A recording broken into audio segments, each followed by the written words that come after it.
Saya bacakan ayatnya dulu. Al-Baqarah ayat ke-45 sampai 46. Wasta'inu bis-sabri was-salah wa innaha lakabiratun illa 'alal khashi'in.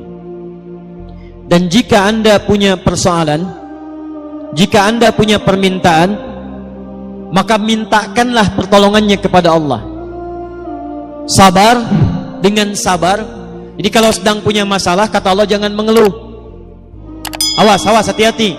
Kalau diturunkan masalah, kita mendapatkan ujian, maka kalimat Qur'annya jangan mengeluh. Tidak ada satupun ayat Qur'an memerintahkan kita mengeluh. Kalau ada ayat Qur'an satu ayat saja meminta kita mengeluh, maka saya akan jadi orang pertama yang mengeluh.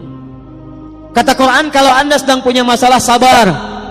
Terima dulu, karena Allah tidak mungkin menitipkan ujian kecuali kita sanggup menjalaninya. Rumusnya Quran surah kedua Al-Baqarah ayat 286. La yukallifullahu nafsan illa, Allah tidak akan menguji seorang hamba kecuali sanggup menjalaninya. Jikalau sekarang Bapak Ibu sedang punya masalah, masalahnya berat, susah, itu artinya cuman Bapak yang sanggup menjalaninya. Cuman Ibu yang bisa, yang lain tidak bisa. Makanya diberikan kepada Ibu, bukan pada yang lain. Jangan katakan, ya Allah, kenapa mesti saya? Why me? Kata Allah, why not? Kenapa tidak? Kamu yang sanggup, yang lain tidak.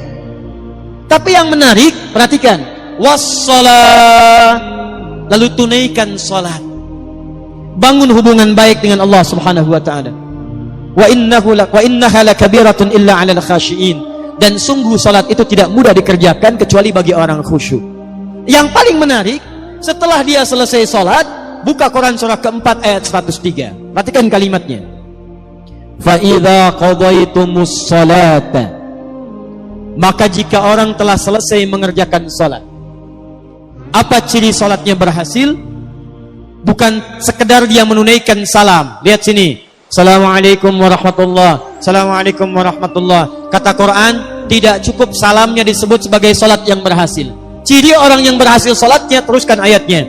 Fadhkurullaha, maka orang salat yang salatnya tuntas dikerjakan dengan benar, salatnya bisa mengingatkan dia dengan Allah Subhanahu wa taala. Jadi kata Quran, kalau orang benar salatnya, selesai salat dia ingat Allah. Saya ulang, selesai salat dia ingat Allah. Qiyaman, saat berdiri ingat Allah. Wa qu'udan, duduk ingat Allah. Wa ala junubikum, berbaring ingat Allah. Sedangkan kaidah mengatakan, kaidah al-qaidatu taqul, orang yang ingat Allah, alladzi yadhkurullaha fi hayati, orang-orang yang selalu ingat Allah dalam kehidupannya, itu mustahil akan menyimpang dari hukum-hukum Allah. Lihat, orang salat dekat dengan Allah, selesai salat ingat Allah. Kaidah mengatakan orang yang ingat Allah mustahil akan menyimpang dari hukum Allah. Sedangkan hukum Allah mengatakan setiap orang yang dekat dengan Allah pasti jadi orang baik.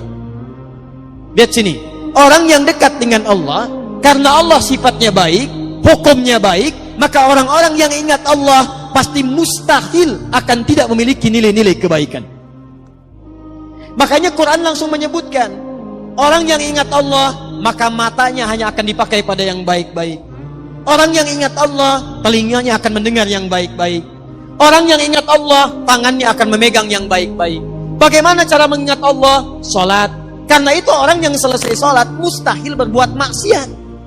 Otomatis orang yang salat itu akan selalu berperilaku baik dalam kehidupannya. Contoh nih Bu, Pak, apa fungsi mata? Melihat. Tuh. Bapak Ibu punya mata, melihat. Kambing pun punya mata, kambing melihat. Sekarang apa bedanya mata orang rengat dengan mata kambing rengat? Kalau cuma melihat, kambing pun melihat. Kalau cuma melihat, elang pun melihat. Tuh lihat, elang naik sampai Gunung Karang, naik sampai ke awan. Anak ayam kelihatan. Ayam Bapak Ibu diambil elang, dari atas kelihatan. Orang menes naik pesawat, melihat anak sendiri nggak kelihatan. Apa bedanya mata kita dengan mata elang? Mata elang lebih tajam dibanding mata kita, tapi elang tidak dihisap, kita dihisap. Quran surah 17 ayat ke-36. Innas sam'a wal basara wal fuada kullu ulaika kana anhu mas'ula. Sungguh pendengaran manusia, penglihatan manusia, bahkan pikiran manusia satu saat akan dihisab oleh Allah Subhanahu wa taala. Kalau mata biasa dipakai melihat saja, tapi tidak melihat yang baik-baik, maka hisabnya akan berat bagi orang yang punya mata itu. Maka itu turun ketentuan di Quran surah ke-24. Ayat 30 untuk laki-laki, ayat 31 untuk perempuan. Perhatikan kalimat Qurannya. Qul lil mu'minina yaghuddu min absarihim. Katakan pada orang-orang yang beriman, ciri orang beriman itu salat. Orang yang salat ingat kepada Allah, maka mata orang salat yaghuddu min absarihim, maaf, akan dipalingkan dari perbuatan maksiat. Jadi fungsi mata kita itu, mata orang salat bukan sekedar melihat, tapi melihat yang baik-baik. Kalau tidak baik tidak akan dilihat. Buka Facebook, Masya Allah, lihat status, yang dilihat status istri orang. Mustahil. Jadi kalau anda benar sholatnya, mustahil pandangannya dipakai untuk maksiat.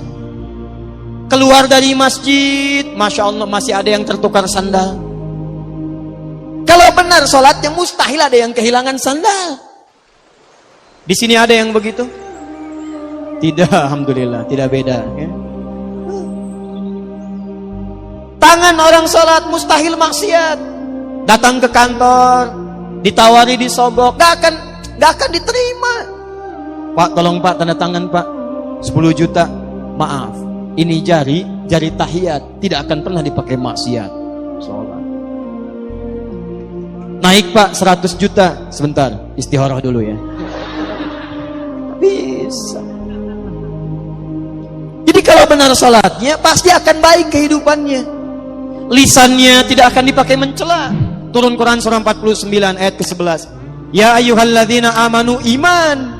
Iman pasangannya amal soleh. Turunan amal soleh sholat. La yashar qaumin qaum, jangan saling mencela. Jadi kalau ada orang sholat masih mencela, ada yang salah dalam sholatnya. Ini belum sholat sudah dicela imamnya. Siapa imamnya? Oh si fulan. Ah, mungah. Oh, Masya Allah.